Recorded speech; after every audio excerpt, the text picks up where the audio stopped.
Salut, ma belle famille. Bienvenue sur Histoire qui change la vie. Aujourd'hui, je vous apporte une histoire d'amour et de destin, celle d'une femme ordinaire dont un simple jeu va bouleverser l'existence. Clara Morrow picorait distraitement sa salade César dans la cafétéria en verre de Morrow Technologies, une entreprise parisienne de pointe spécialisée dans l'innovation numérique.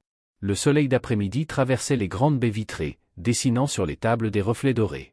En face d'elle, Élodie Martin, sa collègue et meilleure amie, affichait un sourire malicieux. « Allez, Clara, avoue-le » murmura Élodie, ses yeux verts pétillants de malice. « Tu ne vas pas me dire que tu n'as jamais fantasmé sur quelqu'un ici ? Ce bâtiment est un catalogue vivant de beaux célibataires. » Clara leva les yeux au ciel, un sourire discret au coin des lèvres. « On est au travail, Élodie. Pas dans une émission de télé-réalité. »« Et alors ?» répliqua son ami en haussant les épaules. « Tout le monde est trop occupé à s'aimer pour écouter deux femmes parler d'amour pendant leur pause déjeuner. » Clara soupira, mais un éclat amusé traversa son regard. Depuis 6 mois qu'elle travaillait au service marketing, elle n'avait fait que courir derrière les objectifs et les deadlines. Pas une soirée, pas une folie. Peut-être qu'Élodie avait raison. D'accord, concéda-t-elle en baissant la voix. Il y a peut-être 2 ou 3 personnes intéressantes ici. Élodie tapa dans ses mains, triomphante. Parfait. On va faire une liste. Rien de sérieux, juste un petit jeu entre copines. On leur donnera des surnoms secrets, personne ne saura jamais de qui on parle. Avant que Clara ne puisse protester, Élodie sortit un petit carnet rose de son sac. Allez, dis-moi. Qui est le numéro 1 ? Clara hésita, puis rit. Le professeur. Le professeur ? Oui, tu sais, Nathan Duval, du service opération. Il explique toujours tout avec cette voix calme, presque captivante. Élodie nota le surnom. J'aime bien. Un intellectuel mystérieux. Très bon choix. Et le suivant ? Peu à peu, la liste prit forme. Le voyageur, un chef de projet qui racontait ses aventures autour du monde. Le musicien, un développeur qui jouait de la guitare pendant les pauses. Rien de dangereux. Juste des rêveries d'un midi pluvieux. Puis Élodie demanda d'un ton soudain plus intrigué. Et Damien Laurent ? Clara s'immobilisa. Sa fourchette suspendue en plein air. Pardon ? Le PDG. Le cofondateur de Morrow Technologies. Le nom seul suffisait à faire naître un frisson dans la pièce. Damien Laurent, charismatique, exigeant, aussi séduisant que redouté. Grand, les cheveux sombres, les yeux d'un gris presque métallique. Un homme que tout le monde respectait, et que personne n'osait approcher. Absolument pas, répondit Clara avec fermeté. Ça, c'est franchir une ligne rouge. Allons, c'est juste une liste. Personne ne la verra jamais, chuchota Élodie, excitée. Allez, avoue que tu le trouves attirant. Clara sentit ses joues s'enflammer. Oui, elle avait remarqué Damien. Le regard qu'il lançait pendant les réunions, la façon dont il transformait une simple présentation en moment captivant, cette autorité naturelle. Oui, il lui plaisait, mais elle ne l'admettrait jamais. Bon, murmura-t-elle, se penchant vers Élodie. Mais tu ne répètes rien, compris ? Mot d'ordre, secret absolu, promit Élodie en mimant une fermeture éclair sur ses lèvres. Et alors, Clara laissa tomber ses barrières. Les mots sortaient tout seuls. Elle décrivit les scénarios imaginaires, des soirées de travail où les regards se croisent trop longtemps, des discussions tardives sur la vie, sur les rêves, sur tout ce qui dépasse les contrats. Des gestes Le lundi matin s'annonçait comme tous les autres, réunion, café à emporter, visage concentré. Pourtant, Clara Morrow ne parvenait pas à se défaire d'un sentiment étrange. Depuis ce déjeuner du vendredi, elle ne cessait de penser à cette fameuse liste, surtout à ce moment où Élodie avait prononcé le nom de Damien Laurent. Elle se disait que c'était stupide. Que personne n'avait entendu, que tout ça n'était qu'un jeu entre amis. Et pourtant, une petite angoisse lui serrait la poitrine. Vers 11 heures, Monique, la responsable RH, apparut à son bureau. « Bonjour, Clara. Monsieur Laurent souhaiterait te voir à midi dans son bureau. Est-ce que tu es disponible ?» Clara sentit son cœur s'arrêter. « Monsieur Laurent veut me voir ?»« Oui. » « Rien d'inquiétant, » précisa Monique avec un sourire. « Il souhaite te parler d'un nouveau projet marketing. » Lorsque la RH s'éloigna, Élodie roula sa chaise jusqu'à Clara, les yeux écarquillés. « Ne me dis pas que... » « Si, » coupa Clara à voix basse. « Il veut me voir à midi. » Oh mon Dieu, et s'il avait retrouvé la liste ? Impossible. On l'a sûrement jeté à la poubelle, non ? Élodie hésita, pâlit légèrement. Enfin, je crois. Midi arriva trop vite. Clara remit une mèche de cheveux derrière son oreille, inspira profondément et prit l'ascenseur pour le dernier étage. Les portes s'ouvrirent sur un espace baigné de lumière. Le bureau de Damien Laurent dominait tout Paris. Tout, jusqu'à la tour Eiffel, semblait minuscule depuis cette hauteur. « Entrez » fit une voix grave. Il se tenait debout devant les grandes vitres, costume anthracite impeccable, silhouette droite. Quand il se tourna vers elle, son regard d'acier la traversa comme une lame. « Merci d'être venue, mademoiselle Moreau, dit-il calmement. Asseyez-vous, je vous prie. » Sa voix était polie, mais il y avait quelque chose de différent. Une tension subtile. Une intensité qu'elle n'avait jamais ressentie lors des réunions collectives. « Monique m'a parlé d'un projet ?» osa-t-elle demander. « Oui, répondit-il lentement, les bras croisés. Mais avant d'en parler, j'aimerais te poser une question. » Il ouvrit un dossier posé sur son bureau, et glissa vers elle une feuille pliée. Clara sentit tout son sang quitter son visage. C'était la liste. Son écriture. Les surnoms. Les descriptions. Et tout en haut, en lettres rondes et joyeuses. Top 10 de Clara et Élodie. Je peux expliquer, balbutia-t-elle. Je t'écoute. Sa voix n'était ni dure ni moqueuse. Simplement contrôlée. Trop contrôlée. Ce n'était qu'un jeu, monsieur Laurent. Une bêtise entre amis pendant la pause déjeuner. Rien de sérieux. Je n'aurais jamais imaginé que quelqu'un puisse la retrouver. Je suis profondément désolé. Il l'observa longuement sans parler. Puis, à sa grande surprise, il esquissa un sourire presque imperceptible. Je vois. Donc, ce que j'ai lu, vous l'avez lu ? S'exclama-t-elle, horrifiée. Était donc purement imaginaire, termina-t-il calmement. Tu y as mis beaucoup de détails. Clara voulut disparaître. Je comprends que ce soit inapproprié. Si vous souhaitez que je démissionne, Démissionner ? Interrompit-il, amusé. Pourquoi donc ? Elle le regarda, stupéfaite. Parce que j'ai écrit des choses sur vous, des choses personnelles. Tu as exprimé des pensées. Des rêveries. Cela ne fait pas de toi une mauvaise employée. Cela fait de toi une femme honnête. Le ton de sa voix avait changé.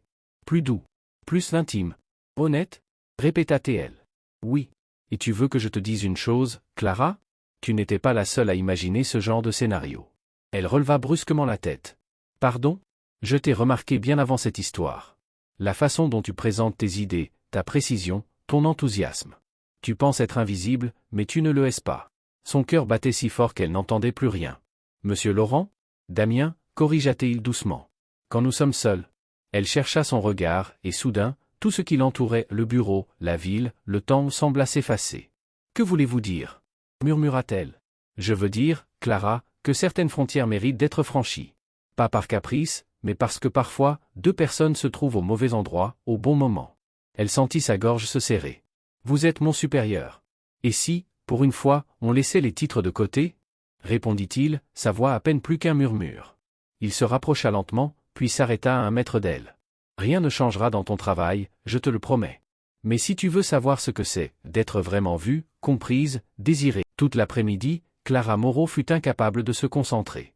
Les chiffres sur son écran semblaient danser, les mots se mélangeaient, et son cœur battait à un rythme étranger. Un dîner avec Damien Laurent.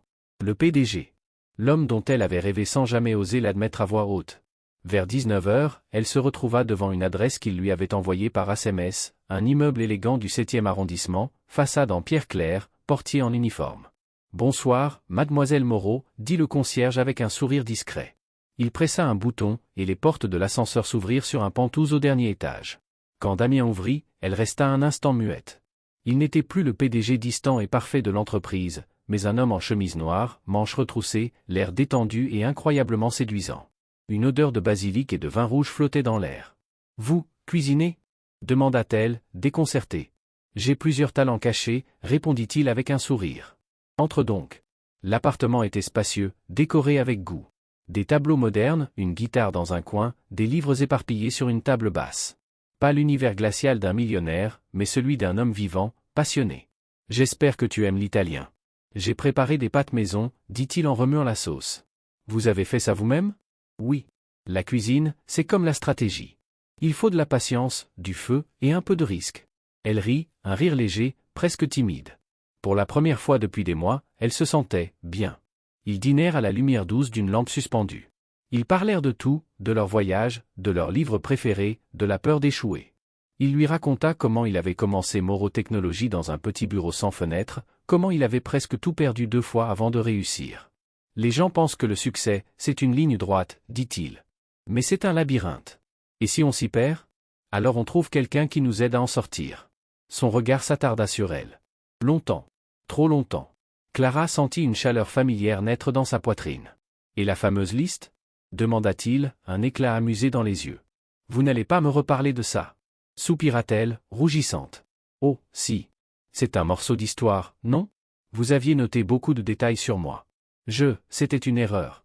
Peut-être pas, répondit-il doucement. Certains fantasmes méritent d'être vécus pour devenir plus vrais que l'imagination. Elle baissa les yeux. Vous savez, je n'ai pas l'habitude d'être ainsi vulnérable.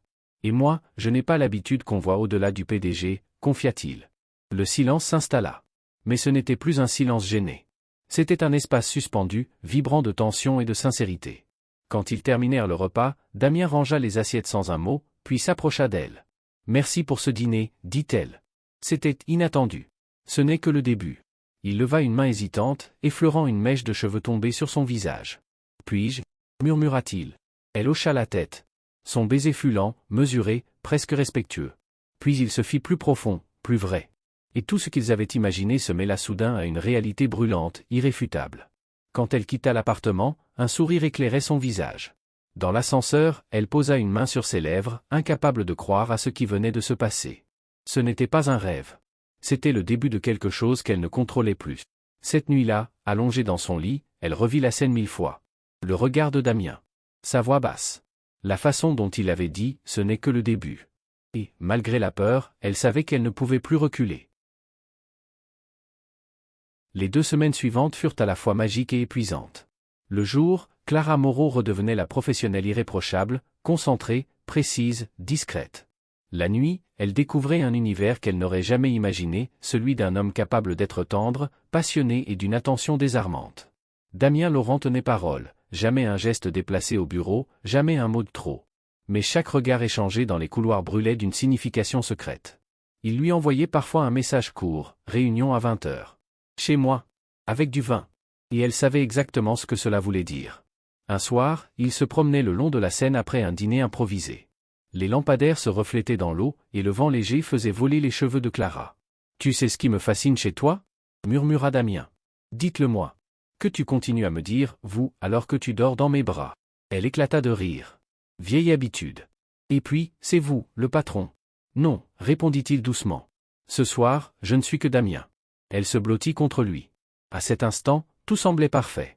Mais la perfection, dans le monde réel, ne dure jamais.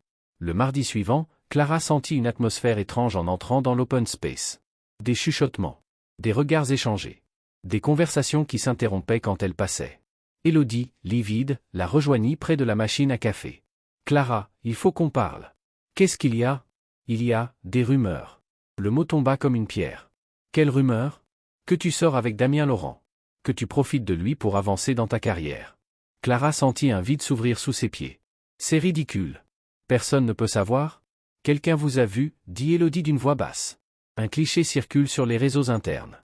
Vous deux, au restaurant italien la semaine dernière. » Clara resta muette. Ce dîner où il lui avait pris la main, où elle avait ri sans se cacher. Un simple geste, un instant volé, et tout était en train de s'effondrer. Dans la journée, les regards changèrent. Certains collègues, qu'elle croyait proches, évitaient désormais son regard. Un mot anonyme fut glissé sur son bureau, la favorite du patron. À midi, elle s'enferma dans les toilettes, les yeux brouillés de larmes. Comment tout cela avait-il pu tourner ainsi? Vers 14h, un message de Damien. Mon bureau. Urgent. Elle monta, le cœur serré. Quand elle entra, il était debout, les bras croisés, le visage fermé. La rumeur a atteint le conseil d'administration, dit-il sans détour. Ils craignent un scandale. Certains exigent une enquête sur un possible favoritisme. Quoi? Mais, vous savez que tout ce que j'ai accompli, je l'ai mérité. Je le sais, Clara. Mais eux, ils voient ce qu'ils veulent voir. Elle sentit les larmes monter. Alors, que va-t-il se passer? Le conseil veut que l'un de nous parte. Toi ou moi? Elle le regarda, bouleversée. Je ne veux pas que vous ayez des problèmes à cause de moi. Clara, écoute-moi. Tu n'es pas un problème. Tu es la seule chose claire dans ce chaos. Il s'approcha, prit doucement ses mains. J'ai réfléchi. Tu pourrais rejoindre TechWeb France, leur département marketing cherche une directrice créative. Je t'aiderai à y entrer. Là-bas, personne ne remettra en question tes compétences. Elle le fixa, les yeux brillants. Vous voulez que je parte? Je veux que tu sois libre. Que tu continues à briller sans qu'on t'étiquette, la compagne du PDG. Je veux que ton succès soit le tien, pas le nôtre. Sa voix tremblait malgré lui. Et nous? Demanda-t-elle, à peine audible. Nous, répondit-il après un long silence. Nous continuerons. Mais autrement. À visage découvert. Elle comprit alors. Ce n'était pas un adieu, mais une promesse. Une promesse qu'il allait tenir, même si cela signifiait bouleverser leur monde. Le lendemain matin, un message interne convoqua tout le personnel dans la grande salle de conférence. Personne ne savait pourquoi. Les rumeurs enflaient déjà. Clara Moreau arriva la dernière, le cœur battant à tout rompre. Elle aperçut Damien Laurent sur l'estrade, costume sombre, regard déterminé. Le silence tomba aussitôt qu'il prit la parole. « Merci d'être venu, dit-il calmement. Je sais que depuis quelques jours, certaines rumeurs circulent. Et je n'ai jamais cru qu'il fallait les laisser détruire ce que nous avons construit ensemble ici. » Il marqua une pause. Le silence était si lourd qu'on pouvait entendre le souffle de la climatisation. « Oui, reprit-il enfin, il est vrai que j'entretiens une relation personnelle avec mademoiselle Clara Moreau. » Une vague de murmures traversa la salle. Clara sentit ses jambes trembler. Damien continua, imperturbable. Cette relation a débuté en dehors du cadre professionnel et n'a, à aucun moment, influencé les décisions ou projets internes à Moreau Technologies. Il se tourna légèrement vers elle. Clara est l'une des professionnelles les plus talentueuses que j'ai rencontrées. Ses idées, son sens de la créativité et son intégrité ont contribué au succès de cette entreprise. Aucun favoritisme, aucune manipulation, seulement du mérite. Quelques regards changèrent dans la salle. Il y avait dans la voix de Damien une sincérité désarmante. Cependant, ajouta-t-il, je comprends que la perception puisse peser plus lourd que la vérité. Pour préserver la transparence et l'éthique, mademoiselle Moreau a accepté un poste de directrice marketing chez TechWeb France, où elle pourra poursuivre sa brillante carrière. Les murmures reprirent, cette fois moins acides, presque admiratifs. Clara, debout au fond de la salle, resta droite, la tête haute. Les mots de Damien avaient lavé la honte qu'on avait voulu lui infliger. Puis il ajouta, d'un ton plus doux. Je tiens aussi à dire, devant vous tous, que je ne m'excuserai pas d'être tombé amoureux d'une femme exceptionnelle. La salle resta figée. Ce n'était plus un PDG qui parlait, mais un homme. Un homme prêt à tout risquer. Clara sentit les larmes monter. Pas de peur, mais de reconnaissance. Quand la réunion prit fin, il descendit de l'estrade, croisa son regard dans la foule et lui adressa un mince sourire. Tout était dit. Les jours suivants furent étranges. Certains collègues l'évitaient encore, mais d'autres vinrent discrètement la féliciter. Élodie la serra fort dans ses bras. « Je n'en reviens pas, Clara. Tu quittes Morotech, et le PDG déclare son amour devant tout le monde. C'est digne d'un film. » « Oui, répondit-elle en riant à travers ses larmes. Mais c'est aussi la vraie vie. Sa dernière semaine passa comme un rêve flou. Entre les dossiers à clore, les adieux et les regards curieux, elle essayait de ne pas penser à la douleur du départ. Le vendredi soir, elle trouva sur son bureau un paquet soigneusement emballé. À l'intérieur, un carnet en cuir, gravé de ses initiales. Et, sur la première page, une note écrite à la main. « Pour tous les rêves que tu écriras désormais. Je promets de t'aider à les réaliser, un à un. D. » Clara ferma le carnet en souriant. Son cœur battait vite, mais plus de peur cette fois. De promesses. D'avenir. Le lundi suivant, elle franchit les portes vitrées de TechWeb France. Nouveau bureau. Nouvelle équipe. Et, surtout, un nouveau départ.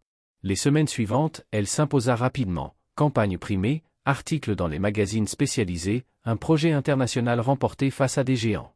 Elle avait enfin prouvé, à eux, au monde, à elle-même, qu'elle n'avait besoin de personne pour briller. Mais le soir, quand la ville s'éteignait, il y avait toujours un message. Balcon. 22h.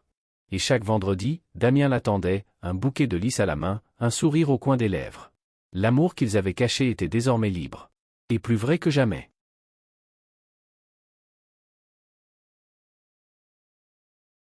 3 mois plus tard, la vie de Clara Moreau avait pris un tournant qu'elle n'aurait jamais imaginé. TechWeb France prospérait sous sa direction. Les médias parlaient de « la nouvelle étoile du marketing ». Son nom circulait dans les conférences, les magazines, les podcasts. Elle brillait, cette fois, pour elle-même. Et pourtant, chaque succès la ramenait toujours à lui. À Damien Laurent, l'homme qui avait su voir la femme derrière la professionnelle. Leur relation, désormais publique, s'était transformée en un équilibre parfait, 2 êtres forts, chacun maître de sa propre route, mais avançant côte à côte. Damien avait appris à lâcher prise, à rentrer tôt, à rire plus. Clara, elle, avait appris à croire à nouveau, à croire qu'un amour vrai pouvait exister sans dépendance, sans peur. Un vendredi soir, il la surprit devant son bureau. « J'ai une invitation, dit-il mystérieusement. Habille-toi élégamment. Ce soir, je t'emmène quelque part. » Ils roulèrent jusqu'à un lieu qu'elle ne reconnut pas tout de suite.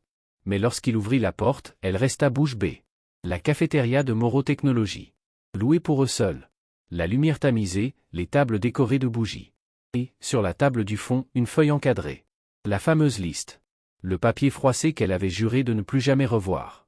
Clara éclata de rire, mi-émue, mi-incrédule. « Tu l'as gardé ? Comment oublier ce qui a tout déclenché ? répondit-il avec un sourire tendre. Cette liste a changé ma vie, Clara. Sans elle, je ne t'aurais jamais vraiment vue. Il s'approcha, sortit une petite boîte de velours de sa poche. Et ce soir, je veux la compléter avec un dernier vœu. Elle resta figée. Le monde autour d'elle sembla s'effacer, ne laissant que sa voix. Clara Moreau, tu as été mon défi, mon inspiration, mon ancrage. Tu as transformé mes certitudes en questions, et mes questions en rêves. Tu m'as appris qu'aimer, ce n'est pas posséder, c'est partager. Il s'agenouilla. Alors, veux-tu écrire avec moi la suite de notre histoire? Pas sur une liste, mais dans la vie. Veux-tu m'épouser? Les larmes de Clara coulèrent avant même qu'elle ne puisse parler. Oui, oui, 1000 fois oui. Quand il glissa la bague à son doigt, elle sentit une chaleur l'envahir, celle d'un amour vrai, construit sur la confiance et le courage. La salle, témoin silencieux de leur secret, semblait les bénir. Ils s'embrassèrent au milieu des tables où tout avait commencé. Et dans ce baiser, il y avait tout, le rire, la peur, le désir, la reconnaissance. Quelques mois plus tard, lors de la cérémonie civile, leurs collègues et amis étaient là. Élodie, radieuse, lança en riant. Alors, la prochaine fois qu'on fera une liste, je veux qu'elle soit magique aussi. Promis, répondit Clara en souriant. Mais cette fois, je n'y mettrai qu'un seul nom. La vie reprit son cours, mais plus rien n'était pareil. Clara fonda sa propre agence, Moreau Création, et Damien devint son investisseur principal, sans jamais interférer dans ses décisions. Chaque matin, ils se retrouvaient autour d'un café, non plus pour parler de travail, mais pour rêver ensemble. Et parfois, le soir, ils s'amusaient à écrire de nouvelles listes. Non plus de fantasmes, mais de rêves à accomplir. Voyager au Japon. Adopter un chien. Créer une fondation pour aider les jeunes créateurs. Et vieillir ensemble, toujours complices. Sur le réfrigérateur de leur appartement, un petit papier jaune rappelait le tout premier souhait de Clara. Être vu. Vraiment. Damien y avait ajouté à la main. Et aimer. Pour toujours. La caméra s'éloigne, la ville s'endort, et leur rire résonne dans l'air du soir. Parce qu'au fond, la plus belle histoire n'était pas celle qu'ils avaient rêvée. C'était celle qu'ils avaient eu le courage de vivre. Étincelle, merci d'avoir suivi cette histoire d'amour et de renaissance. Si vous croyez que le vrai amour dépasse les apparences et les titres, laissez un like, partagez cette vidéo et abonnez-vous pour d'autres récits qui touchent le cœur. Cœur rouge.